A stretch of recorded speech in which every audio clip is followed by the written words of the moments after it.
주는 나의 힘이요 주는 나의 힘이요 주는 나의 힘이요 영원히 주를 의지.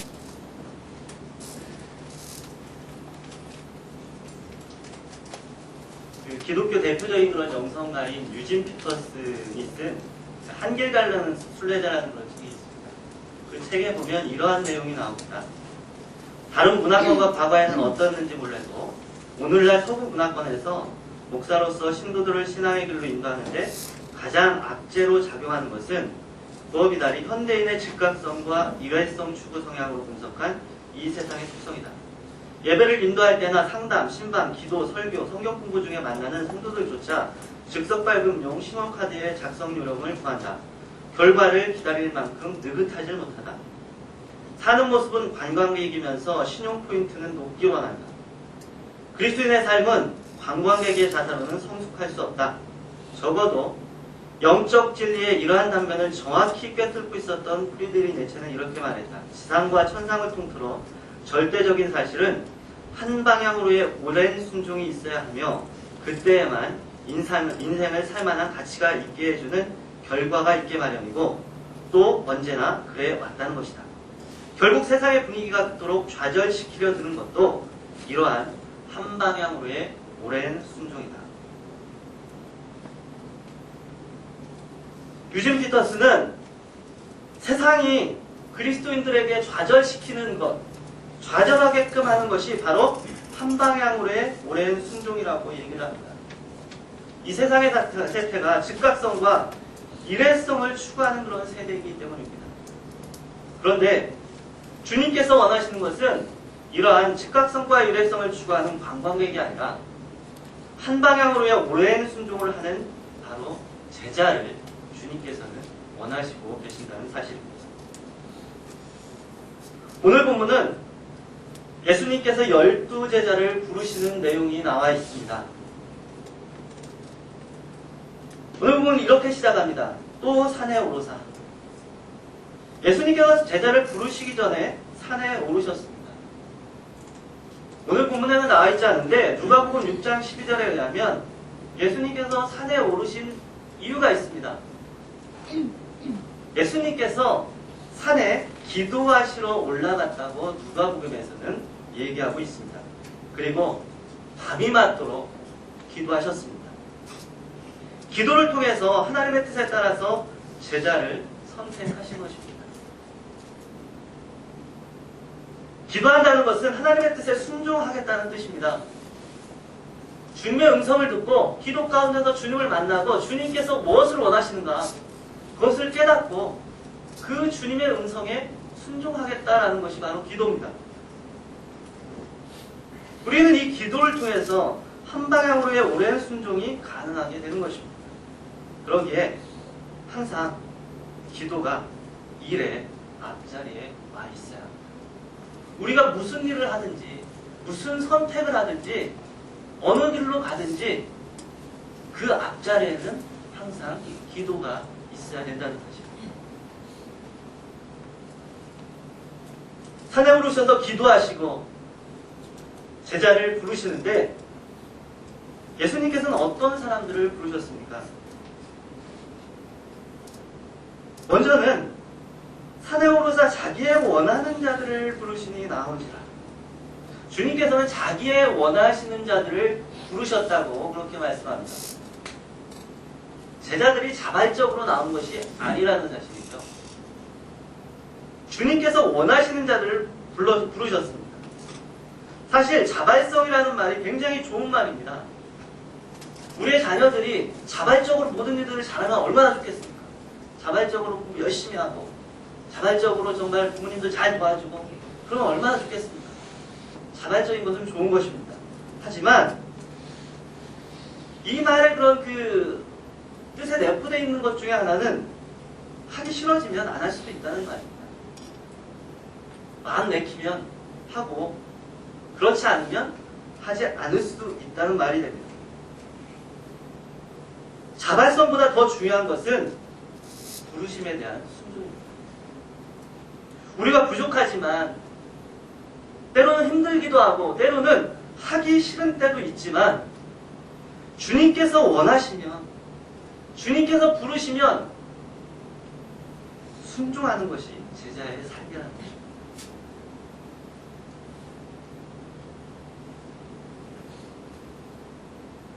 주님께서는 자기의 원하는 자들을 부르셨습니다. 주님의 그런 제자들이 선택할 수 있는 것, 주님의 제자들이 해야 되는 반응은 그 부르심에 대한 응답이었다는 것입니다. 이렇게 주님께서는 자기의 원하는 자들을 부르셨을 뿐만 아니라 또 한 가지 다양한 사람을 부르셨습니다. 오늘 본문에 12명의 이름이 나옵니다. 시몬 베드로, 야고보, 요한, 안드레, 빌립, 바돌로메, 세리, 마테, 도마, 알페오의 아들 야고보, 다데오, 가나안인 시몬, 가룟 유다. 이 12명의 이름이 나오는데 그 몇 명이 참으로 다양합니다. 직업도 그렇고 성격도 그렇고 참 다양한 그런 사람들이 이 속에 포함되어 있습니다. 어부도 있었습니다. 세리도 있었습니다. 정치적인 관심이 많았던 시몬 같은 열심당원도 있었습니다. 다 같이 않았다는 사실입니다. 다 다릅니다. 다양한 이 사람들을 통해서 주님께서는 하나님 나라를 확장해 나가기를 원하셨습니다. 그리고 실제로 사도행전에 나타나듯이 이들을 통해서 힘있게 복음 전파가 이루어지는 것을 우리는 볼 수가 있습니다.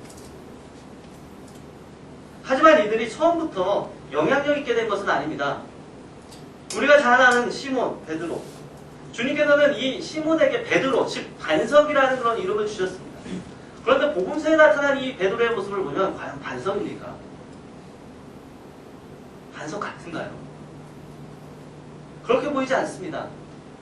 반석이라기보다는 굳건히 정말 그 자리를 지키고 굳건히 뿌리를 내린 반석이라기보다는 이리 흔들리고 저리 흔들리는 모습이 바로 베드로의 모습이었습니다. 어느 때는 정말 자기가 가장 예수님을 사랑하는 것처럼 그랬다가 어느 때는 두려움에 빠져서 예수님을 부인하기도 했다. 이리 흔들리고 저리 흔들리는 그런 모습이었습니다. 하지만 이것이 베드로의 결말은 아닙니다. 이 모습, 이리 흔들리고 저리 흔들리는 모습이 베드로의 그런 결말은 아니었다는 사실입니다. 주님께서 베드로를 변화시키셨습니다. 베드로가 변하여서 결국에는 든든한 반석과 같은 그런 인물이 되었습니다. 세베대의 아들 야고보와 요한은 어떻습니까?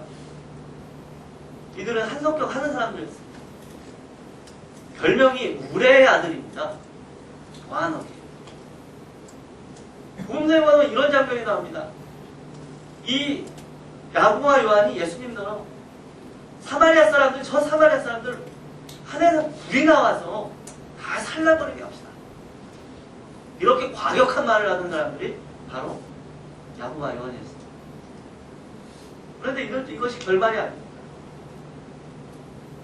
야고보는 초대교회 사도들 중에 제일 먼저 순교한 사람이 되었습니다. 요한은 어떻습니까?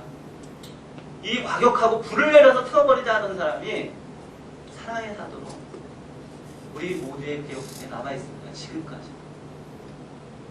주님께서 그들과 함께 하시며 그들을 변화시키셔서 이렇게 이들을 만드신 것입니다. 의심 많은 도마, 돈 좋아하는 마태. 여러분, 부족한 점도 많고 다양한 모습을 가지고 있지만 예수님께서는 그들을 부르셔서 변화시키시고 그들을 통해서 하나님의 나라를 이루어 갔던 것입니다. 다른 사람과 비교할 필요 없습니다. 다른 사람과 같아지려고 할 필요는 없습니다. 주님은 각각 다양한 우리 자신을 부르신 것입니다. 똑같은 복제의 인간을 부르신 것이 아니라는 사실. 우리 스스로, 우리 자신을 주님께서는 부르셨다는 것입니다. 부족한 점이 많고 다양한 모습을 가지고 있지만 지금 부족한 그 모습이 우리의 결말이 아니라는 사실입니다. 우리가 주님의 제자로 살아가려고 한다면 우리의 부족한 점도 주님께서 변화시킬 것입니다. 그리고 능히 주님의 나라를 위해서 우리를 사용하실 것이라는 사실. 그런데 여기서 기억할 것이 있습니다. 제자들 중에서 제자들 모두가 그렇게 주님의 나라에 끝까지 동하는 것은 아닙니다. 오늘 본문에도 나와 있듯이 가룟 유다가 있습니다. 참 안타까운 인물입니다. 가룟 유다는 끝까지 가지 못했습니다. 똑같이 주님으로부터 부르심을 받았고 거기에 응답하여 나왔지만 그는 끝까지 가지 못했습니다. 그가 특별히 다른 사람들보다 더 부족하기 때문에 끝까지 가지 못한 것이 아닙니다. 여러분, 중요한 것은 우리가 지금 어떤 모습인가, 얼마나 뛰어난가가 아니라 주님의 제자로서 끝까지 가는가, 그렇지 못한가가 중요한 것입니다. 여러분, 우리가 부족하다 할지라도, 지금의 모습이 만족스럽지 못한 그런 모습이 있다 할지라도 끝까지 가면 주님께서 우리를 승리하게 하실 것입니다. 주님이 우리와 함께 하십니다. 주님께서는 자기의 그런 원하는 자들을 부르시고 다양한 사람을 부르셔서 하나님 나라를 이루어 가시는데, 이렇게 제자를 부르신 그런 이유들이 어디에 있을까요? 두 가지를 살펴보겠습니다. 오늘 본문에 보니까 먼저 주님께서 제자를 부르신 이유는 자기와 함께 있게 하시려고 부르셨다고 말씀하고 있습니다. 참 놀라운 말씀입니다. 제자를 부르신 첫 번째 이유가 주님과 함께하는 것이었다는 사실입니다.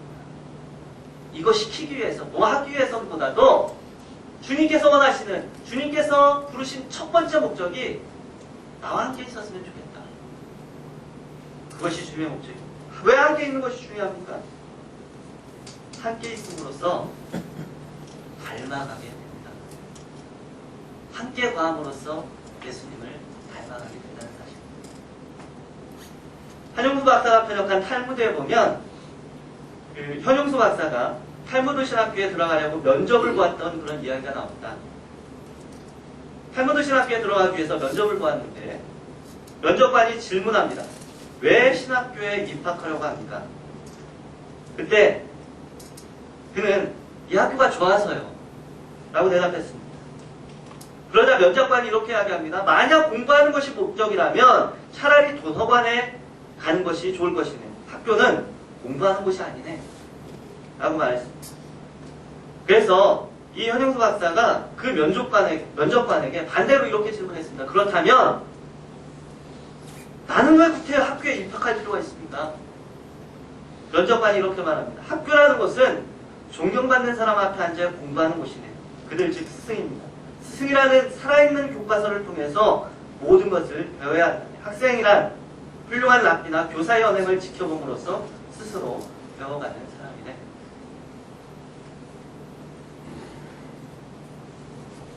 여러분, 제자는 스승의 삶과 언행을 지켜봄으로써 배워가는 사람입니다. 단지 지식만을 습득하는 것이 아니라는 것입니다. 그 삶을 보고, 그 인격을 보고 그 안에 스며드는 것이 바로 제자의 그런 삶입니다.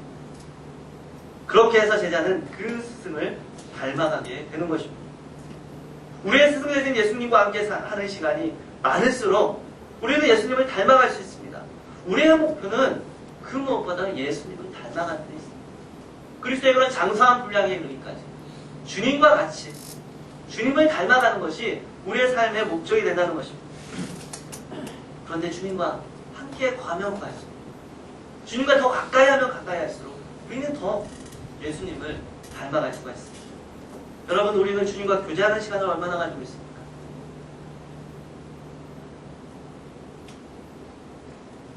우리는 주님과 교제하는 것 시간을 얼마나 가지고 있습니까? 우리가 주님의 일을 하다가 자칫 잘못하면 빠질 수 있는 위험은 예수님은 간대없고 일만 남을 수도 있다는 것입니다.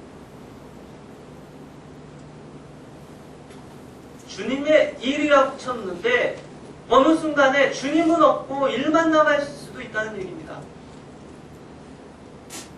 주님과 함께하는 시간이 길으면 길어질수록 더 주님과 가까이 하면 가까이질수록 이러한 위험은 줄어듭니다. 하나님의 임재 연습을 쓴 로렌스 형제. 그 형제는 이 책에서 그 고색에 편지를 보내는데 그 편지에서 이렇게 말합니다. 우리에게 요구되는 것은 전적으로 하나님만을 신뢰하는 태도 하나뿐이라. 그 밖에 다른 말씀사들은 모두 버리도록 합니다. 거기에는 목표의 수단으로 삼고자 취해졌던 모든 특심한 헌신들도 다 포함된다네. 하나님만이 우리의 목적이라네. 만일 우리가 부지런히 그분의 임재를 연습하기만 한다면 전에 사용하던 그런 수단들은 더 이상 필요하지 않게 될 것입니다. 우리는 그저 그분의 거룩하신 임재 속에 남아있음으로써 계속하여 그분과 사랑을 나눌 수 있다네. 주님의 그런 임재 속에서 그분과 계속하여 사랑을 나누는 것, 이것이 주님이 우리를 부르신 이유입니다. 주님 안에서 더 깊이 주님을 알고 더 주님과 깊이 교제하고 주님의 사랑하는 것. 여러분, 그래서 예배가 중요하고 그래서 기도가 중요하고 그래서 묵상이 중요한 것입니다. 우리가 예수 없는 껍데기 일을 하지 않기 위해서, 우리가 주님으로 가득하여서 그 가득한 주님으로 우리가 살아가기 위해서 우리는 주님과 동행하고 주님과 교제하는 시간을 날마다 더 깊이 가져야 된다는 사실입니다. 주님께서 제자를 부르신 이유 또 한 가지는 주님의 일을 감당하게 하기 위해서죠. 오늘 본문에 보니까 또 보내사 전도도 하며 귀신을 쫓아내는 권세도 있게 하여 하십니다. 예수님과 함께 있다 보면 예수님이 무엇을 하기 원하시는지를 알게 됩니다. 우리가 주님의 일을 감당하기 위해서는 앞에 언급하였던 주님과 함께하는 것이 같이 가야 됩니다. 그럴 때 진정으로 주님의 일을 감당할 수 있게 됩니다. 주님과 제자들과 함께 하셨던 그 주님께서는 제자들을 택하셔서 주님의 일을 감당하게 하십니다. 제자들이 주님과 함께 있으면서 보고 듣고 배운 것들을 이제는 그들도 세상 가운데서 행하도록 하신 것입니다. 세상을 섬기라고, 주님의 일을 감당하라고, 그리고 주님을 전파하라고 주님께서 이제 제자들에게 이렇게 말씀하시는 것입니다. 주님과 함께하였고 이 사명을 받은 제자들, 주님께서 맡기시는 이 일들을 감당하기 위해서 목숨까지도 아끼지 않고 최선을 다하여 감당합니다. 사도행전에서 사도 바울은 말합니다. 주 예수께 받은 사명, 곧 하나님의 은혜의 복음 증거하는 일을 마치려 하면 나의 생명을 조금도 귀한 것으로 여기지 아니한다. 여러분, 제자에는 하드타임이 없습니다. 우리의 삶의 모든 영역에서 주님을 전해야 되고 우리의 삶의 자리 곳곳에 스며 있는 어둠의 권세를 주 예수 그리스도의 이름으로 물리쳐야 한다는 거예요. 이것은 우리의 그런 사이드 잡이 아니라는 얘기죠. 교회 안에서의 많은 일도 일정 시간 정해진 시간만의 그런 일도 아닙니다. 우리의 삶의 전부, 우리의 직장이 주님의 일을 감당하는 곳이 되어야 되고 우리의 가정이 주님을 드러내는 사역지가 되어야 된다는 사실입니다. 우리가 제자의 삶을 살아가려고 한다면 이 모든 영역 가운데서 우리가 제자의 그런 삶을 살아가려고 한다면 우리의 삶은 주님께서 맡겨주신 그런 사명에 초점이 맞추어져야 하는 것입니다. 이것이 주님께서 제자를 부르신 이유입니다. 맨 처음에 앞에서 언급한 한 길 가는 그런 순례자에서 유진 피터스는 이렇게 얘기합니다. 이 시대의 종교는 관광객의 구미에 맞아야 한다. 사람들은 적당한 여가가 생기면 매혹적인 장소를 찾듯 종교를 물색한다. 라고 말합니다. 여러분, 우리는 어떻습니까? 우리는 배낭을 메고 좋은 곳을 찾아다니는 관광객입니까? 아니면 거친 선고, 피 묻은 문자국이 있고, 그리고 십자가를 기꺼이 지고 가는 제자입니까? 주님께서는 말씀하십니다. 아무든지 나를 따라오려거든 자기를 부인하고 자기를 십자가를 지고 나를 쫓을 것입니다. 우리는 그런 고백을 했을 것입니다. 주님 한 분만으로 만족한다고. 주 예수보다도 귀한 것이 없다고.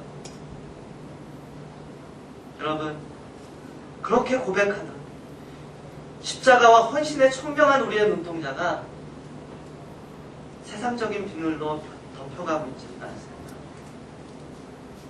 만약 그렇다면 우리의 눈동자에서 그러한 세상적인 그런 비늘을 떼어나고 사도 바울이 다메스코에서 정말 그 눈에서 비늘 같은 것이 떨어졌을 때 그리스도의 그런 제자로서 평생을 그 달려갈 길을 걸어갔던 것처럼 우리도 세상의 비늘을 떼어내고 다시 청명한 눈으로 자기 십자가를 지고 주님을 따라가는 제자의 삶을 살아가는 우리 모두가 되기를 바랍니다.